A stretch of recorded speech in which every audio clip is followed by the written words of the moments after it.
Certainly. Here's a 500-word story-style article based on the topic. Most 70-year-olds can't do this. If you can, you're aging in reverse. Most 70-year-olds can't do this. If you can, you're aging in reverse. When Joan hit her 70th birthday, she didn't throw a big party or jet off on a cruise. Instead, she woke up early, laced up her sneakers, and jogged 5 miles through her neighborhood trail, just like she did every Monday.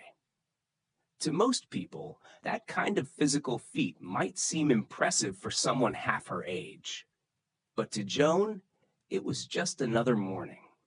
Later that day, her granddaughter posted a video of Joan doing a deep squat to pick up her dog's tennis ball, then popping back up effortlessly.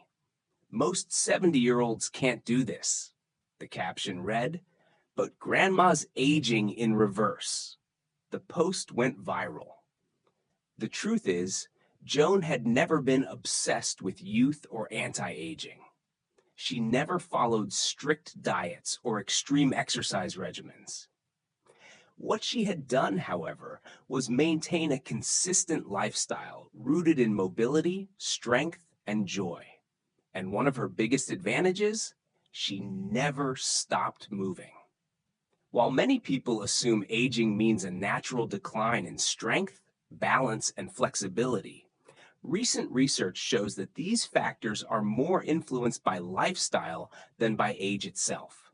In fact, the ability to do certain movements, like squatting low, balancing on one foot, or rising from the floor without using your hands, can be strong indicators of biological age, not just the number on your birth certificate. Joan's secret wasn't a magic supplement. It was decades of mindful movement. She practiced yoga twice a week, lifted light weights at her community center, and walked every day. More importantly, she stayed curious and engaged, mentally and physically. Her friends often asked, "How do you keep your knees so strong?" She'd shrug and say, "I just never stopped using them." Doctors agree that maintaining muscle mass, joint flexibility, and core strength into your 70s and beyond can not only prevent injury, but also slow signs of aging dramatically.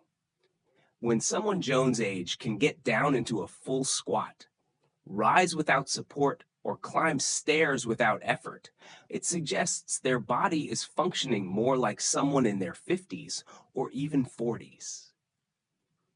Joan didn't think of herself as exceptional. She just refused to accept the idea that getting older meant giving up her favorite activities. "You don't stop moving because you get old," she often said. "You get old because you stop moving." Inspired by her story, her neighbors began joining her for morning walks. Some of her peers started small, standing on one leg while brushing their teeth, doing gentle stretches before bed, or taking up Tai Chi. Joan encouraged them all, saying, "Every little bit counts. You'd be surprised what your body can do when you give it the chance." In a world obsessed with turning back the clock, Joan wasn't trying to be younger. She was simply living better. And in doing so, she reminded everyone around her that aging in reverse isn't about denying your years. It's about using every single one of them to keep moving forward. Would you like a short voiceover version of this story's closing quote? Certainly. Here's a 500-word continuation of the story that deepens Joan's journey and the impact she has on others.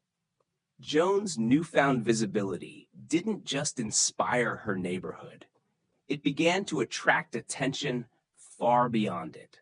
A local journalist reached out for an interview, intrigued by the idea that someone in their 70s could move with the grace and agility of someone decades younger.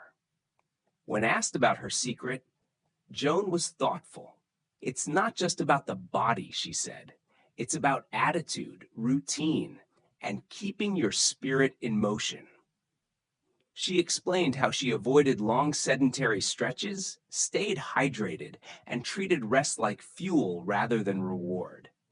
She also talked about how important it was to challenge herself, not with competition, but with consistency. It's not about being the fastest, it's about showing up every day. But Joan didn't always live this way. In her mid-50s, after the passing of her husband, she had fallen into a period of deep grief and inactivity. For a while, I didn't recognize myself, she admitted. I stopped moving, stopped caring. It wasn't until a neighbor convinced her to join a beginner yoga class at the local rec center that things began to change. That first class, I couldn't touch my toes. I felt embarrassed, but I went back, and slowly I came back to life with each stretch and breath. That moment planted the seed that would eventually blossom into her full body vitality. She began to learn how interconnected everything was: movement, mood, memory. As her body grew stronger, so did her mental clarity and confidence. She started reading again, volunteering at a food bank, even teaching a beginner stretching class for seniors at her community center. There's a whole generation out there who think decline is inevitable, she told the journalist. But we have more control than we think. We just have to reclaim it. The story sparked a wave of interest. Joan began receiving letters and emails from people in their 60s, 70s, and even 80s, all saying the same thing: "You've given me hope." A retired teacher in Ohio wrote to say he started practicing balance exercises during commercials. A grandmother in Arizona said she no longer needed her cane to get up from her chair. Joan printed out every letter and pinned them to a corkboard in her kitchen. Each message reminded her that even in her 70s, she was still creating ripples. To her, that was the real reward. Not the applause, not the viral video, but the quiet, powerful shift in people who realized their story wasn't over yet. She now had a new mantra: movement is life, and life is now. It wasn't about defying age, it was about redefining it. And so every morning, and Joan still laced up her sneakers, not to prove anything, not to impress anyone, but because with each step, stretch, and breath, she was reminding the world and herself that the best chapters sometimes come later in the book. Would you like a short quote from this final section turned into spoken audio by one of our AI voices?